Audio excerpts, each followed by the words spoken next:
Kau masih memberi kami kesempatan, Kau masih memberi kami waktu untuk lebih dalam lagi mengenal Engkau, untuk lebih baik lagi di dalam kasih karunia-Mu, semakin hari semakin berkenan kepada Tuhan. Pagi hari ini kami mau mendengarkan isi hati Tuhan yang begitu indah.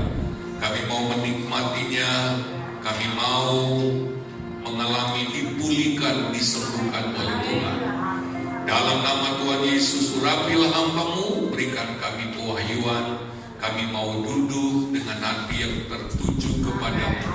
Dalam nama Yesus, haleluya, amin. Puji Tuhan. Pagi hari ini kita akan lanjutkan firman Allah tentang realita Bapa Surgawi.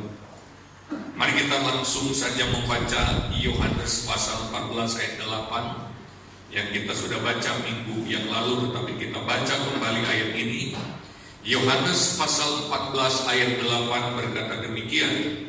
Kata Filipus kepadanya, Tuhan, tunjukkanlah Bapa itu kepada kami, itu sudah cukup bagi kami.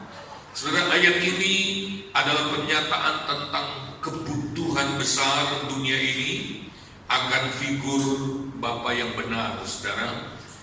Karena ada berbagai persoalan mengerikan muncul dan disebabkan karena ketiadaan figur Bapa yang benar. Kita memiliki banyak Bapa tapi tidak benar. Figur Bapa Surgawi tidak nampak sama sekali dari Bapa-Bapa tersebut. Tetapi pagi hari ini kita mau belajar dari firman Allah tentang figur Bapa yang benar. Haleluya.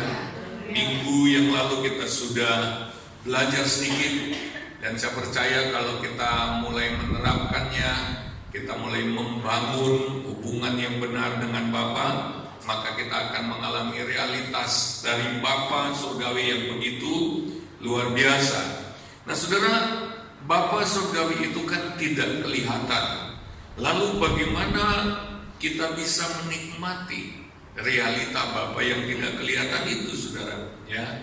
Nah saudara-saudara sekalian, ini yang akan kita bahas. Bagaimana kita menikmati Bapa itu secara nyata, saudara. Nah, ayat tadi berkata, tunjukkanlah Bapa itu kepada kami, itu sudah cukup. Ini berarti bukan cuma soal apakah Bapa itu ada atau tidak. Ini bukan cuma soal kita yakin bahwa Bapa itu ada, tetapi kita ingin realnya bagaimana. Kita ingin kita punya Bapa. Ada seorang anak, saudara, mempunyai Bapa, tetapi dia tidak mengakui bapaknya. Kenapa? Karena bapaknya nggak pernah ngurusi dia. Ya. Dia punya Bapa, dia tahu dia anak siapa, tetapi dia tidak pernah merasakan bapaknya mengurusnya. Dan itu sama saja dengan Bapa yang tidak real.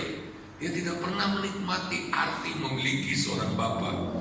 Filipus dalam ayat ini mengatakan ini bukan soal Bapa itu ada, tapi Filipus mengatakan tunjukkan. Aku ingin lihat, aku ingin mengalaminya. Nah saudara, bagaimana Bapa yang tidak kelihatan itu bisa kita rasakan? Yang pertama saudara, mari kita lihat. Bapa di surga menyatakan dirinya melalui Yesus Kristus. Yohanes 14 ayat 9. Kata Yesus kepadanya, telah sekian lama aku bersama-sama kamu, Filipus, namun engkau tidak mengenal aku. Barang siapa telah melihat aku, ia telah melihat Bapa. Bagaimana engkau berkata, tunjukkanlah Bapa itu kepada kami? Jadi dalam hubungan kita dengan Kristus itu sama saja kita berhubungan dengan Bapa Surgawi. Amin. Jadi bukan ada dua pribadi, ada satu saja, saudara. Di dalam Yesus kita berjumpa dengan Bapa Surgawi. Oleh sebab itu, kalau kita bergaul erat dengan Yesus, itu kita akan menikmati Bapa. Kita akan melihat realita dari Bapa itu, kita akan alami realita Bapa karena Yesus datang untuk menyatakan Bapa itu seperti apa. Jadi kalau kita ingin belajar Bapa yang benar itu atau Bapa surgawi itu seperti apa, kita belajar dari Yesus. Kita bergaul dengan Yesus dan kita akan mengalami Bapa itu secara nyata. Yang kedua, saudara, Bapa di surga menyatakan dirinya melalui pekerjaan-pekerjaan yang Yesus lakukan. Dalam Yohanes 14 ayat 10 berkata, "Tidak percayakah engkau bahwa aku di dalam Bapa dan Bapa di dalam aku? Apa yang aku katakan kepadamu, tidak aku katakan dari diriku sendiri, tetapi Bapa yang diam di dalam aku, dialah yang melakukan pekerjaannya." Ayat 11, "Percayalah kepadaku bahwa aku di dalam Bapa dan Bapa di dalam aku." Atau setidak-tidaknya percayalah karena pekerjaan-pekerjaan itu sendiri. Jadi saudara, ketika kita dekat dengan Yesus, kita akan mengalami pekerjaan Bapa. Haleluya. Pekerjaan Bapa itu adalah pekerjaan yang membebaskan. Pekerjaan Bapa itu adalah pekerjaan yang menyembuhkan. Pekerjaan Bapa itu adalah pekerjaan yang memberikan kasih karunia. Oleh sebab itu, kalau kita mau mengalami punya Bapa yang benar, kita harus dekat dengan Yesus. Kita akan mengalami pekerjaan-pekerjaan Bapa yang dinyatakan oleh Kristus. Nah, saudara-saudara, orang yang jauh dari Kristus tidak akan mengalami pekerjaan Bapa. Dalam ayat ini pun, kalau kita baca, Kristus bisa mengerjakan pekerjaan Bapa karena dia melekat dengan Bapa. Coba perhatikan baik-baik ya. Di dalam ayat 11, "Percayalah kepadaku bahwa aku di dalam Bapa dan Bapa di dalam aku." Atau setidak-tidaknya percayalah karena pekerjaan-pekerjaan itu sendiri. Jadi inilah pola hidup yang mengalami realita Bapa, yaitu kita harus seperti Yesus.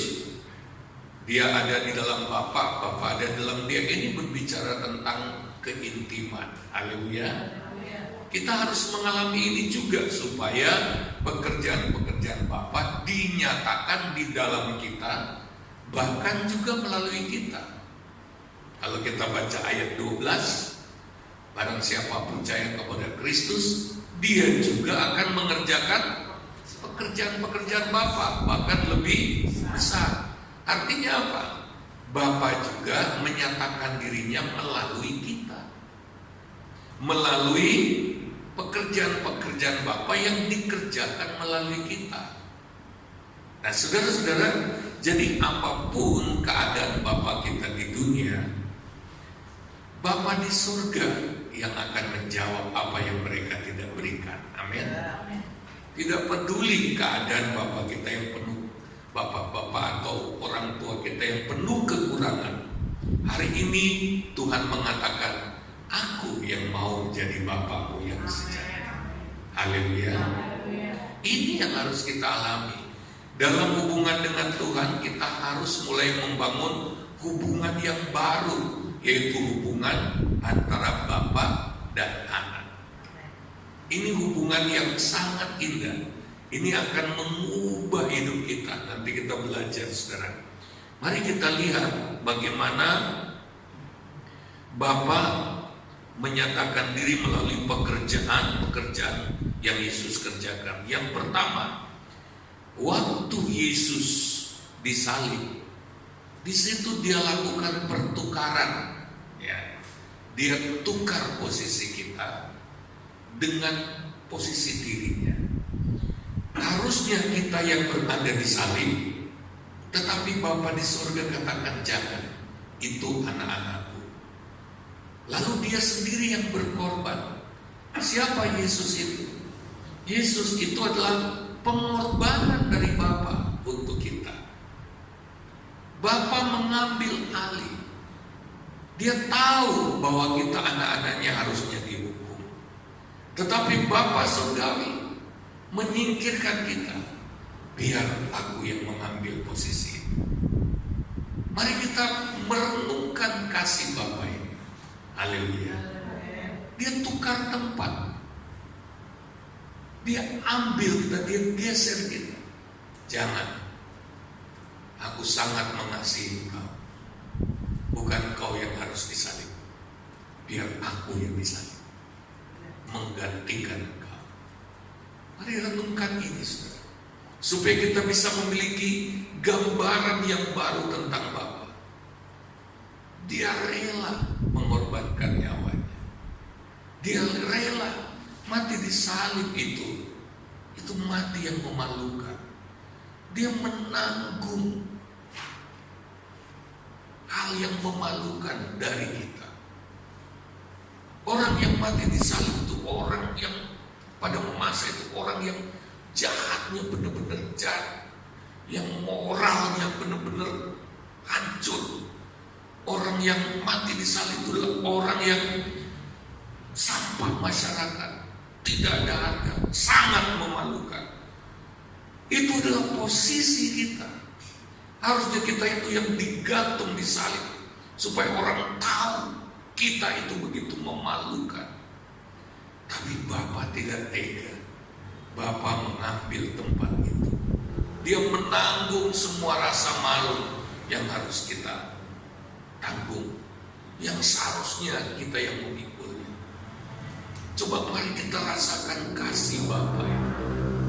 Ini mungkin tidak pernah diberi. Jarang sekali kita melihat ada Bapa di dunia rela mengambil posisi anaknya, posisi penderitaan, posisi memalukan, lalu dia kasih dirinya sendiri, bahkan memberikan nyawanya. Sudah nggak usah menuntut dari Bapamu yang di dunia, karena Bapa di surga akan memberikannya. Amin. Haleluya. Diberi dirinya sendiri. Itu kasihnya kepada kita anak-anaknya. Itu kasih sayang yang nyata bagi kita. Jadi kalau ada orang bilang Bapak nggak mengasihiku, siapa bilang? Penderitaan yang kita alami sebenarnya adalah hukuman dari dosa kita sendiri. Bapa tidak pernah menghukum kita. Penderitaan yang kita alami itu hanya akibat dari perbuatan kita. Ketika seseorang menaruh tangannya ke api, tidak ada yang mengukur dia. Perbuatannya yang membuat dia terbakar. Bahkan saya berpemahaman begini, Bapa tidak pernah melemparkan kita ke api neraka. Kita yang memilih untuk masuk ke neraka. Hati Bapa tidak rela kita dihukum. Untuk apa dia mengambil posisi hukuman kita di atas kayu salib? Kalau hatinya juga ingin menghukum kita, enggak. Mari kita berhubungan dengan Bapa yang penuh kasih ini. Mengapa ini dibahas, saudara? Tahun lalu kita sudah membahas tentang keintiman dengan Tuhan. Tetapi ada banyak orang tidak bisa intim dengan Tuhan. Karena apa? Dia mempunyai gambaran-gambaran Bapa yang keliru. Dia memiliki gambaran-gambaran Bapa yang tidak benar, dan mempengaruhi hubungannya dengan Bapa di surga. Atau dia juga tidak mengenal Bapa itu atau Tuhan itu sebagai Bapa yang baik. Dia cuma tahu Tuhan itu Raja di atas segala raja, pencipta alam semesta, pribadi yang agung. Tapi dia tidak pernah mengalami Allah itu sebagai Bapa. Mulai hari ini, bahkan dari minggu kemarin, kita sedang ditarik oleh Bapa untuk mengalami dia sebagai Bapa. Haleluya. Bahkan ada orang yang untuk menyebut Bapa saja itu susahnya bukan main.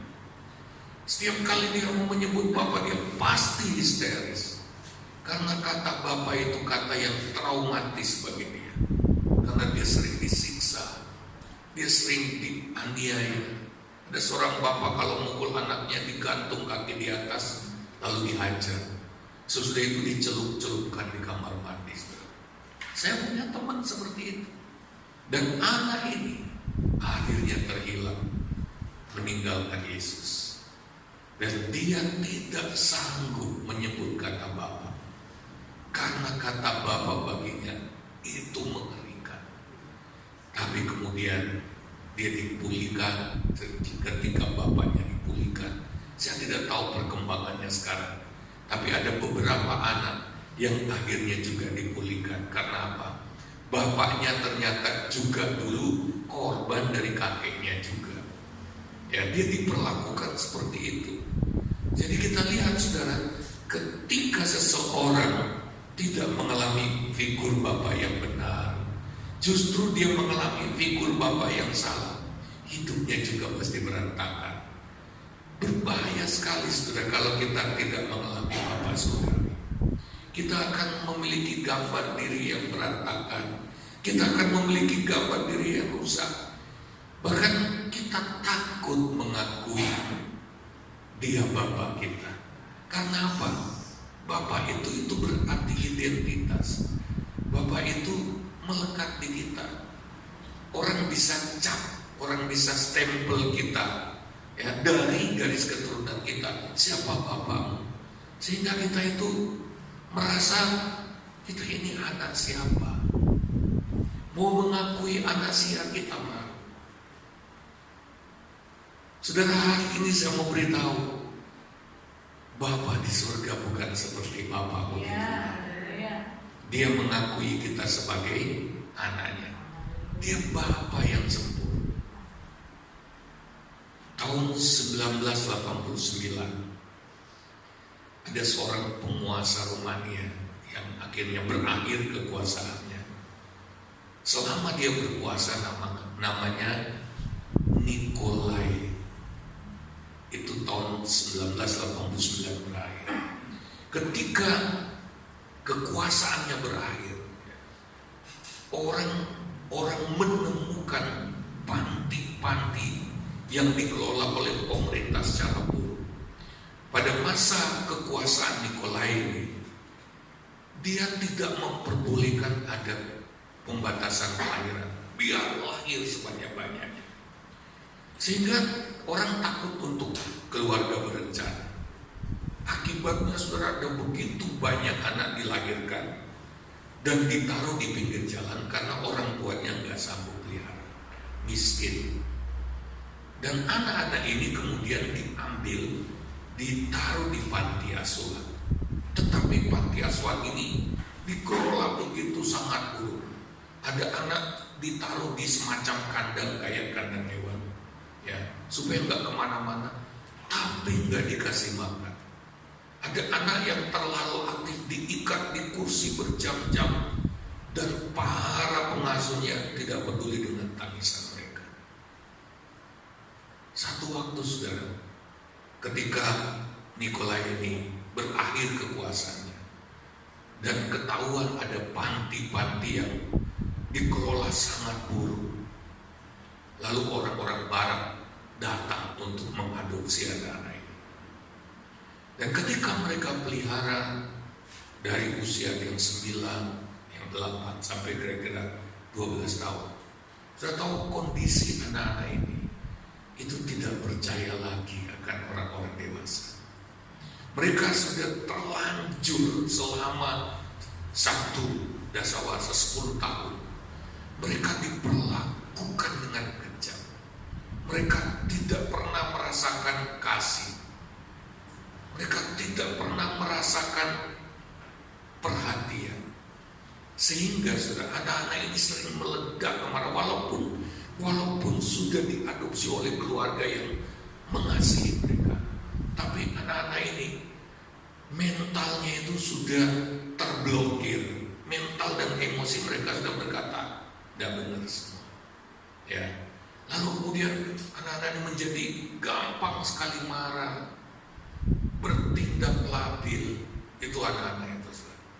Dan yang paling mengerikan, saudara, anak-anak itu banyak yang tidak mampu melewati usia 12 tahun, pada meninggal semua. Walaupun sudah dirawat, mereka meninggal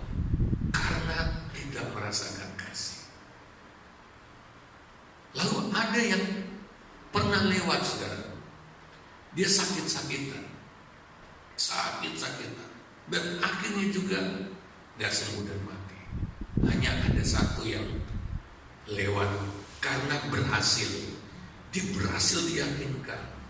Selama dia sakit, dia selalu mendengar kata-kata, kami sangat mengasihi, kamu harus hidup, kami akan berbuat sebaik mungkin untuk kamu. Mereka terus melakukan penanaman kata-kata kasih ke anak ini, sampai terutama pada saat dia koma, mereka bisikan, kamu orang yang berharga, kamu orang penting, kamu harus sembuh, kami mengasihi, kami menantikan, kamu harus hidup, kamu harus hidup. Dan anak ini satu-satunya yang hidup.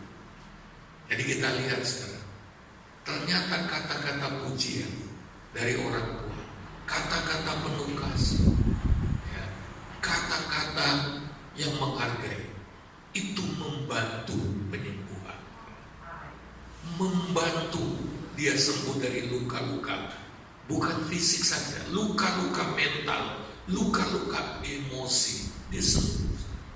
Dan ini mulai dipraktekkan dalam proses-proses penyembuhan yang lain. Jadi kita lihat betapa mengerikan ketika seseorang tidak pernah mengalami Bapa. Mentalnya, moralnya, karakternya itu pasti jadi aneh. Betapa pentingnya Bapa, sampai Bapa di surga itu menempatkan diri sebagai Bapa. Haleluya. Oleh sebab itu, kalau saudara belum pernah mengalami kasih seorang Bapa, alamilah itu dari Bapa surga. Itulah tujuannya kita belajar keintiman dengan Tuhan, supaya kita bisa sedekat mungkin dengan Bapa, dan kita mengalami hidup yang dipulihkan, hidup yang disembuhkan, hidup yang sehat, bukan cuma fisik, tapi jiwa kita sehat. Ada banyak orang, saudara, jiwanya, karakternya berantakan. Ya. Ada anak-anak yang bisa melewati tumbuh remaja tanpa kasih seorang Bapa. Tapi akibatnya, anak-anak seperti itu juga tidak mampu mengasihi. Mereka hidup yang penting aku. Kenapa aku harus pedulikan orang lain? Jadi hatinya, jiwanya itu jiwa tanpa kasih, kayak neraka di dalam dirinya. Kenapa? Karena dia tidak pernah mengalami kasih Bapa surgawi. Mari kita belajar hal ini. Mari kita mengerti betapa perlunya kita mengalami curahan kasih Bapa. Haleluya. Seperti seorang anak ketika ketemu Bapa yang dipulihkan, lalu mereka berpelukan sampai begitu lama. Bapaknya mencurahkan kasih, itulah yang harus kita alami dari Bapa di surga. Kalau kita ingin dipulihkan, kalau kita ingin menjadi lebih baik, haleluya. Kekecewaan kita terhadap Bapa di dunia harus kita hapus, karena mereka juga korban dari ketiadaan figur Bapa yang benar. Harus kita ampuni, supaya itu tidak menghalangi kita untuk mengalami kasih Bapa surga. Haleluya. Ya, ini yang Tuhan ingin bukakan kepada kita. Jadi dia melakukan pertukaran. Kalau kita berhenti di sini saja, pulang rumah kita renungkan, kita bayangkan ketika seorang Bapa dengan air mata membebaskan anaknya, merelakan dirinya, mengambil posisi kita untuk dihukum. Saya percaya tidak ada hati yang terlalu keras untuk tidak menangis karena kasih Bapa itu. Haleluya. keindahan dari hubungan kita dengan Bapa ada di sini. Kekristenan kita akan semakin indah kalau kita ngerti ini. Ya. Yang kedua,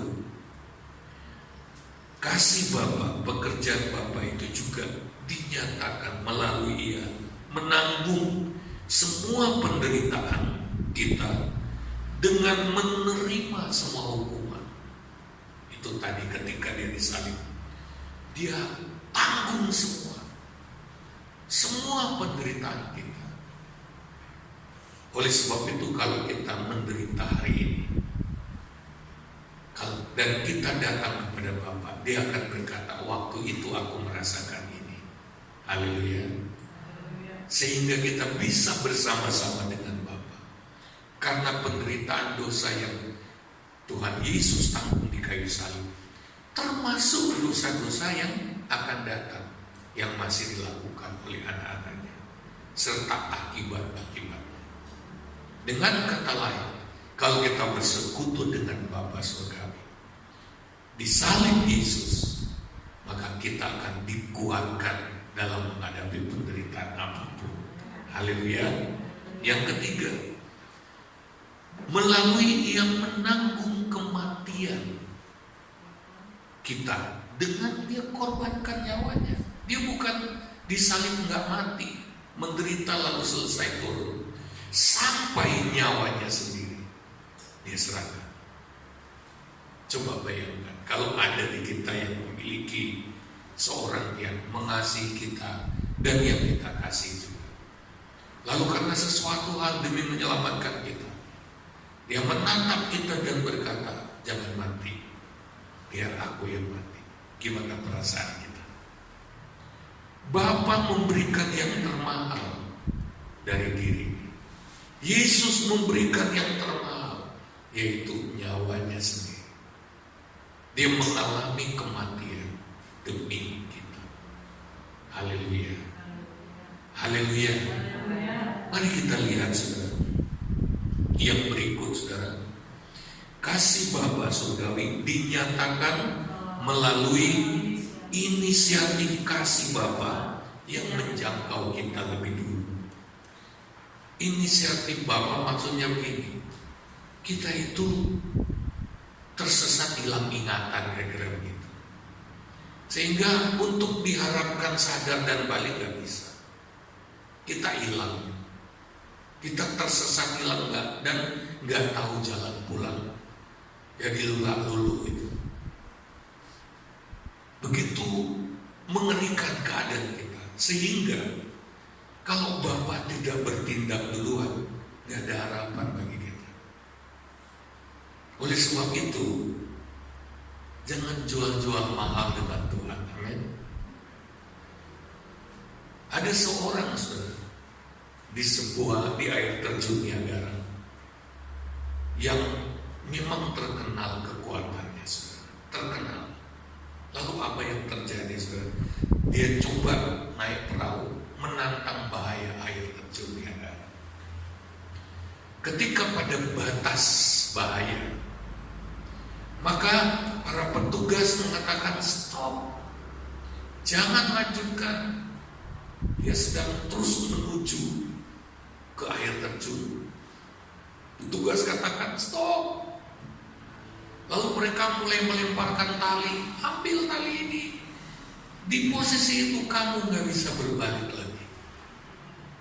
Nampaknya memang masih tenang, tapi kalau berbalik mendayung perahu untuk melawan nafsu, itu hanya berjalan di tempat, hanya di tempat saja. Perahunya nggak mundur, tapi juga nggak maju. Tapi kan lama-lama pasti kehabisan tenaga. Lalu dilemparkan tali. Tetapi karena gengsinya, orang yang merasa diri hebat ini yakin bahwa dia masih bisa selamat, dia masih mampu, dan dia coba naik lebih kuat lagi. Tanpa dia sadar, tenaganya pun mulai makin lemah, dan akhirnya dia mati. Nah saudara, Bapa di surga itu tahu bahwa kita gak bisa balik. Dia ulurkan tangannya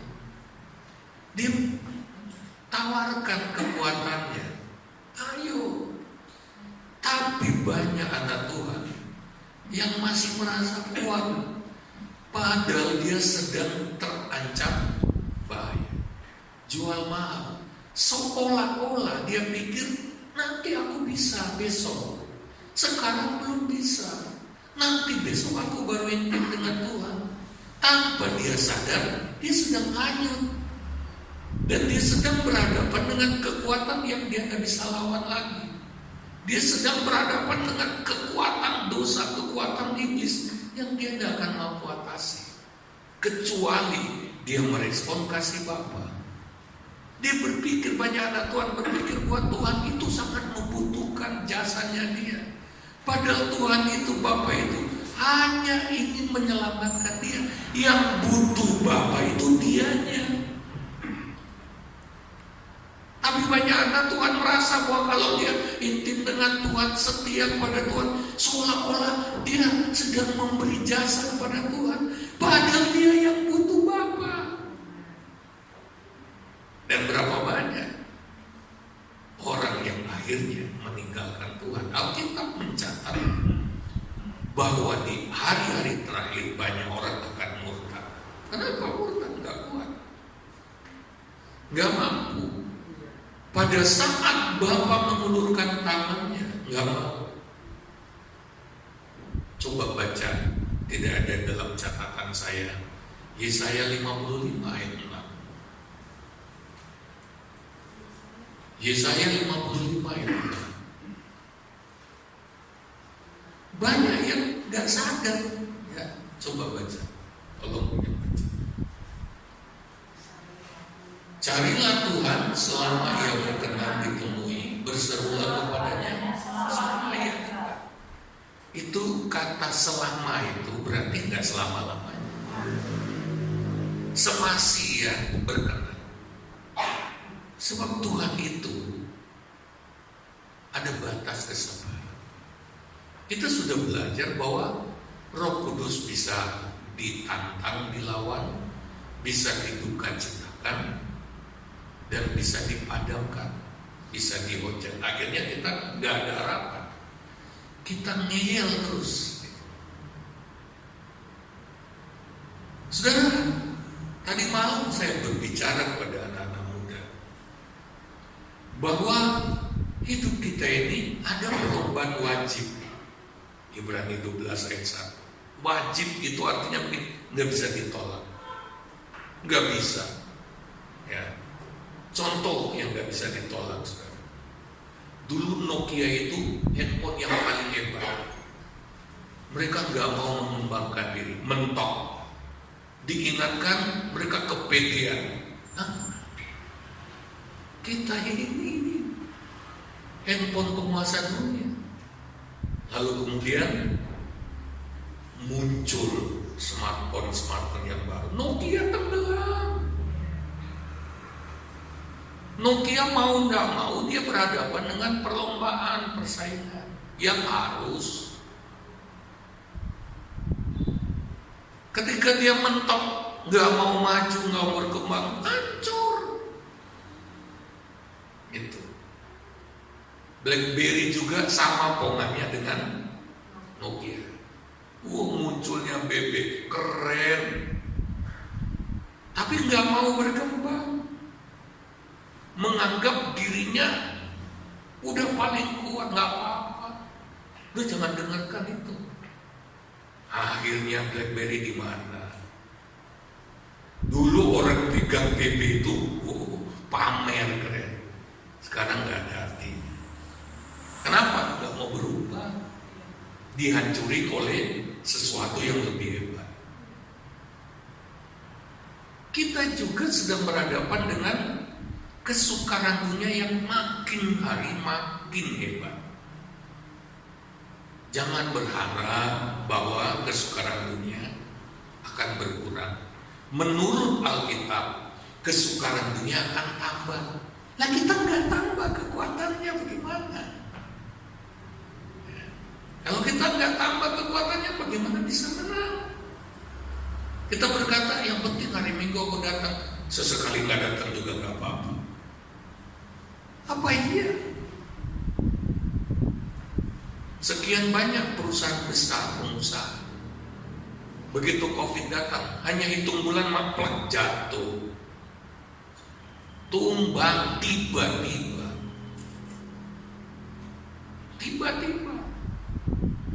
Kenapa bisa jatuh? Mereka nggak siap. Andai kata mereka tahu bahwa akan terjadi sesuatu, lalu mereka siap, mungkin keadaan mereka akan lebih baik. Tapi masalahnya, kesukaran dunia, tahapannya itu bisa muncul tiba-tiba, di mana orang-orang nggak siap, tahu-tahu kelepar.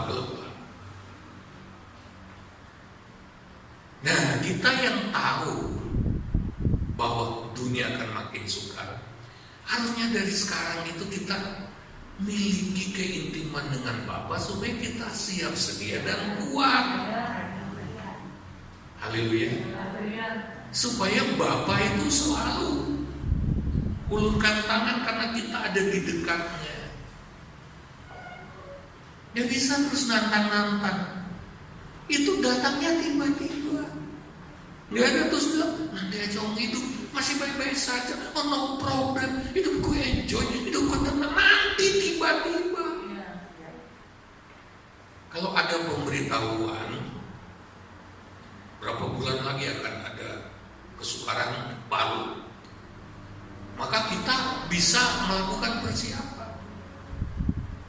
Saya menggambarkan tadi malam karena anak muda seperti dua pohon yang sudah lama ditanam di situ, akarnya sudah tumbuh dalam proses waktu, sama pohon baru yang sama besarnya tapi baru ditanam, akarnya itu belum ngikat di dalam tanah. Ketika disikat angin, ribut angin badai yang begitu kuat, pohon yang baru walaupun sama besar tercabut, dia nggak bisa. Tunggu, saya itu akar. Nanti anginnya bilang, kamu berapa lama? Gue kebelan mau ajar kamu. Berapa lama? Tanya sama pohon sebelah. Pohon sebelah bilang, aku 2 tahun. Baru akar-akarku sekuat ini. Oh, gak bisa. 2 tahun ini saatnya aku itu berembus kencang. Terserah lu.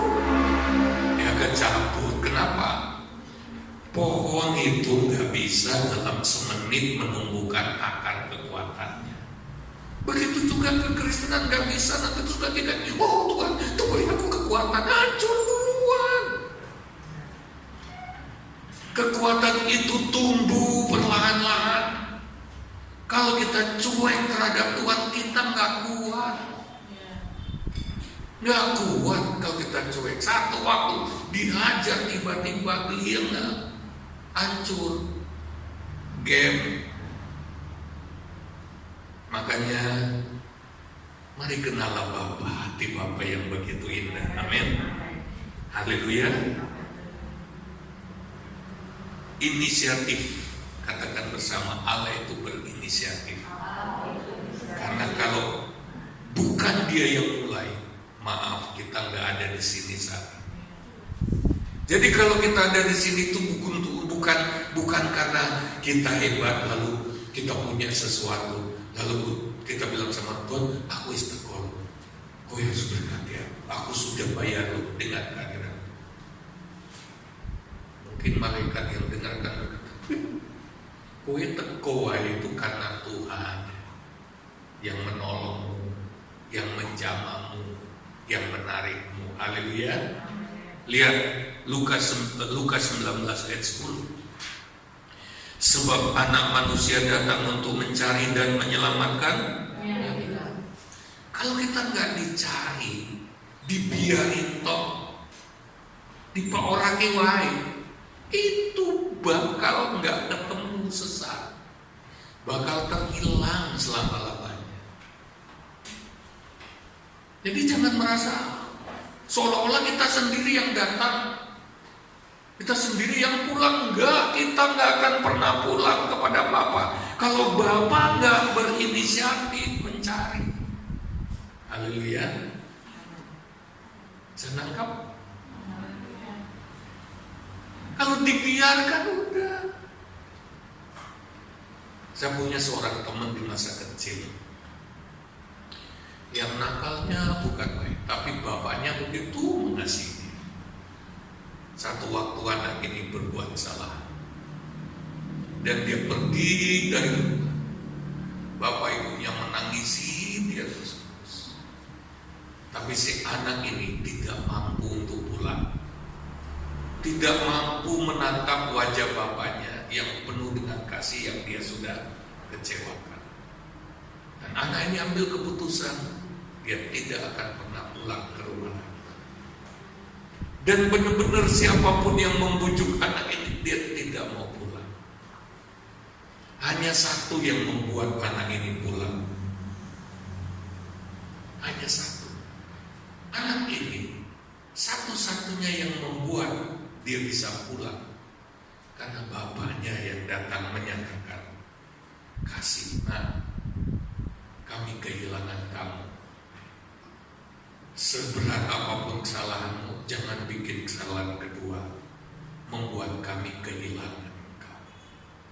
Baru anak ini hancur hati dan mau pulang. Itu yang Bapak lakukan pada kita. Hati kita itu udah begitu rusak, sehingga kalau untuk balik ke Bapak itu susah. Kalau nggak ada kasih karunia Tuhan, nggak bisa. Kalau nggak ada sentuhan kasih Bapa, kita nggak bisa balik pada Tuhan. Makanya jangan sia-siakan kasih Bapa itu. Tadi Yesaya mengatakan, selama waktu masih Tuhan berkenan, cari Dia. Haleluya. Selama dia itu dekat itu dia inisiatif. Kita jauh, dia datang, dia dekat. Ini enggak selama-lamanya. Dan bukan berarti Bapak itu kemudian marah, enggak. Karena hati kita mengeras. Orang yang terus-menerus ngeyel akhirnya mengalami serosis rohani. Lah kalau hati kita sudah keras, itu nggak bisa disentuh lagi, nggak bisa diapa-apain, nggak bisa. Makanya respon terhadap firman Tuhan itu begitu penting. Jangan dianggap sepele. Haleluya. Jangan dianggap enteng. Ya. Yang berikut kita lihat Yohanes 6 ayat 44 dan 65. Itu yang saya sudah jelaskan dari tadi. Tidak ada seorang pun yang dapat datang kepadaku jikalau ia tidak ditarik oleh Bapa yang mengutus aku, dan ia akan kubangkitkan pada akhir zaman. Lalu ia berkata, sebab itu telah kukatakan kepadamu, tidak ada seorang pun dapat datang kepadaku kalau Bapa tidak mengaruniakannya kepadamu. Jadi kita bisa datang saja, itu karena Bapa. Kalau Bapa tarik, baru kita bisa datang. Kalau Bapa sudah nggak menarik, nggak akan bisa datang. Haleluya. Nggak akan bisa. Mari kita hargai hati Bapa, kasih Bapa yang begitu luar biasa itu. Jadi kalau dibiarkan saja, udah hidup kita itu terhilang selama-lamanya. Oleh sebab itu kalau saya ingatkan saudara, bersyukurlah. Jangan dibilang gembala kita kok kepo sekali ya. Saya cuma menyatakan isi hati Bapak saja. Kalau saya opia-opia, gimana respon firman-Nya?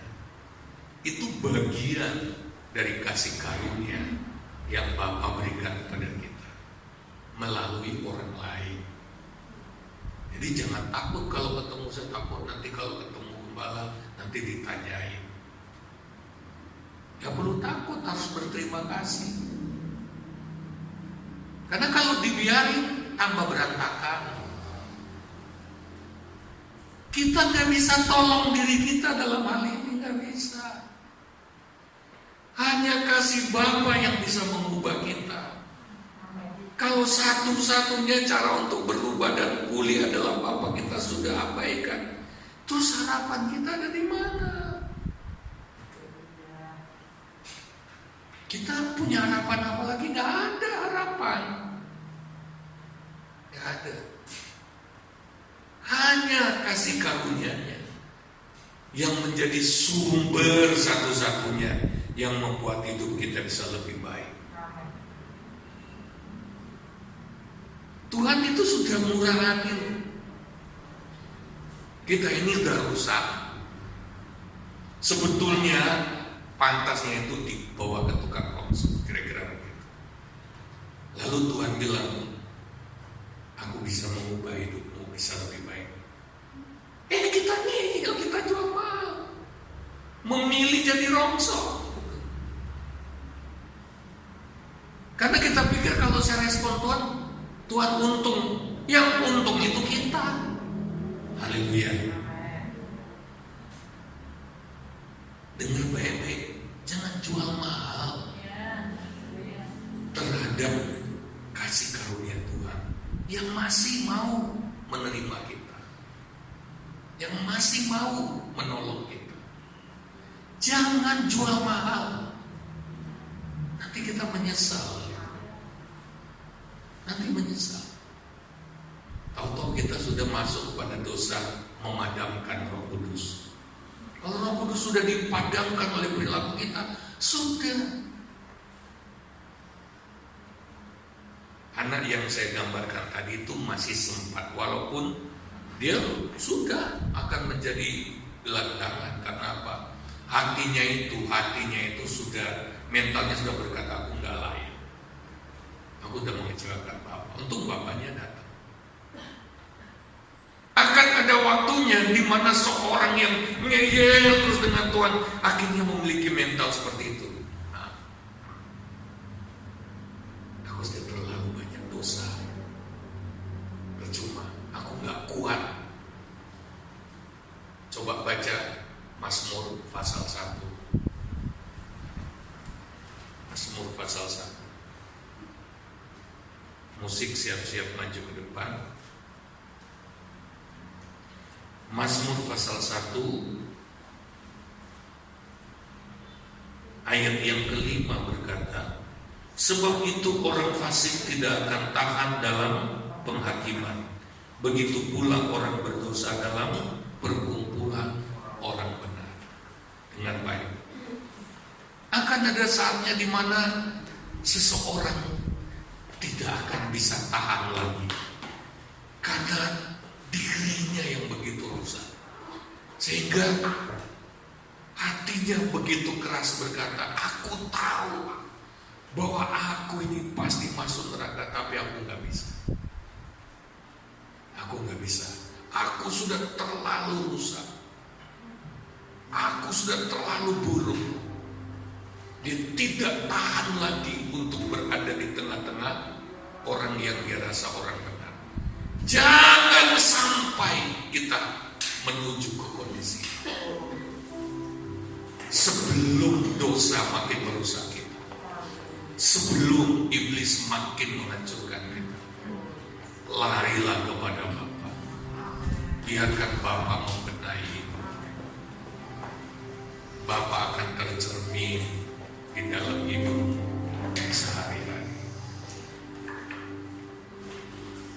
Tak terukur kasih-Mu Yesus, Kau telah mati gantikan diri-Mu, Kau curahkan darah-Mu untuk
kasih buat firman pagi hari ini.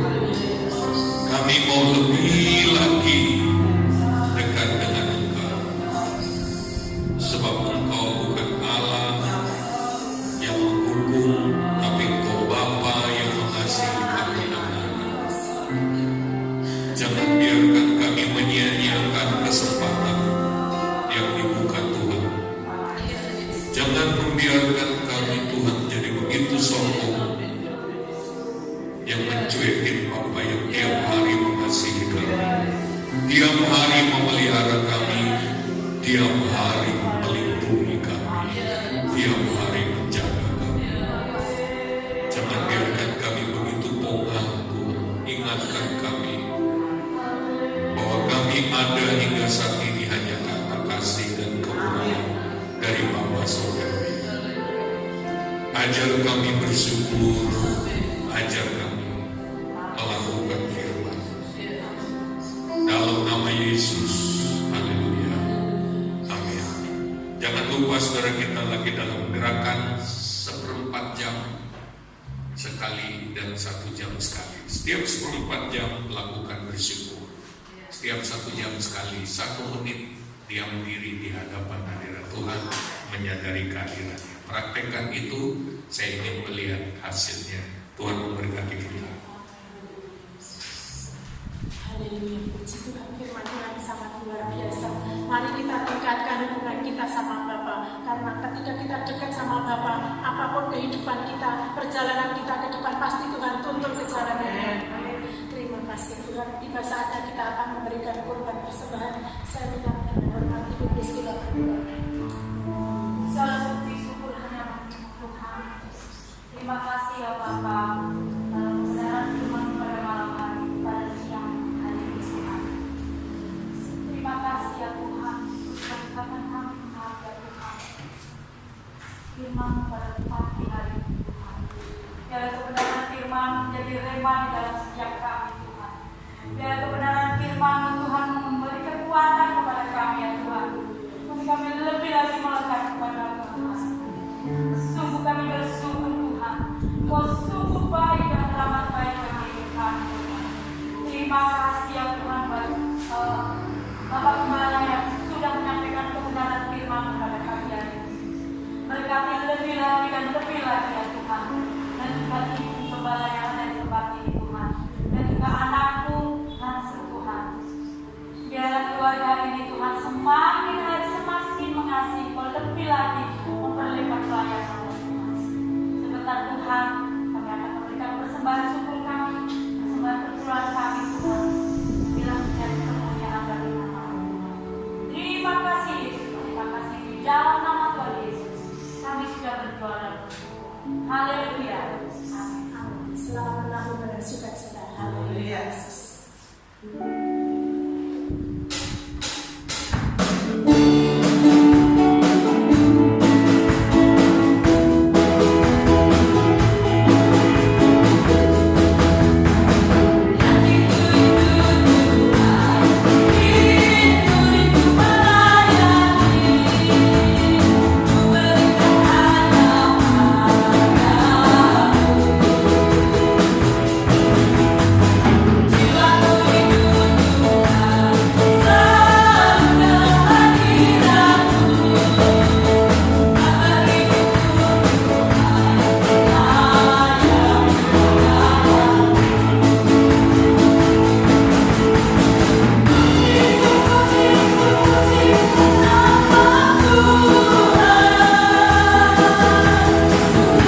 kasih Tuhan Yesus, terima kasih Tuhan Yesus, terima kasih Tuhan Yesus, terima kasih Tuhan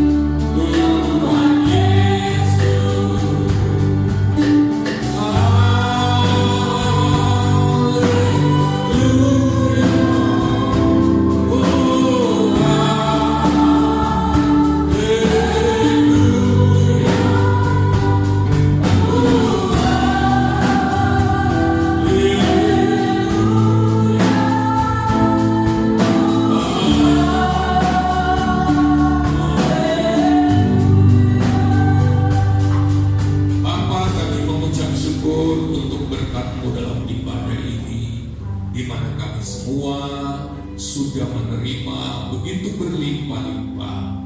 Tuhan, kami mau praktek firman. Kami mau cari Bapa, kami mau adakan waktu untuk persekutuan dengan Bapa. Kami mau mengalami realita Bapa. Tuhan, kami serahkan apa yang akan dilaksanakan pemerintah mulai tanggal 11. Biarlah seluruh masyarakat di dalam area penerapan pembatasan ketat menjadi sadar dan berkontribusi bekerja sama untuk melakukannya. Kami rindu Tuhan, COVID ini bisa berakhir supaya kami bisa beribadah lebih lagi. Kami yakin Tuhan Kau mengasihi bangsa Indonesia. Juga banyak anak-anak-Mu yang rindu bersekutu seperti ini. Berkati pemerintah kami dengan hikmat ilahi. Berkati kami sepanjang minggu berjalan ini dengan kasih karunia yang menyertai, yang menguatkan, yang melindungi, yang menjaga, bahkan memberkati pekerjaan kami, kesehatan kami. Kami percaya pelayanan di tempat ini juga Tuhan berkati. Sebentar kami tinggalkan tempat ini beserta kami semua. Saudara sekalian, terimalah berkat dari Allah Bapa di surga, kasih dan kemurahan dari Yesus Kristus, Anaknya yang tunggal, penyertaan Allah Roh Kudus, menyertai kita sekarang sampai selama-lamanya. Dalam nama Yesus, haleluya, amin.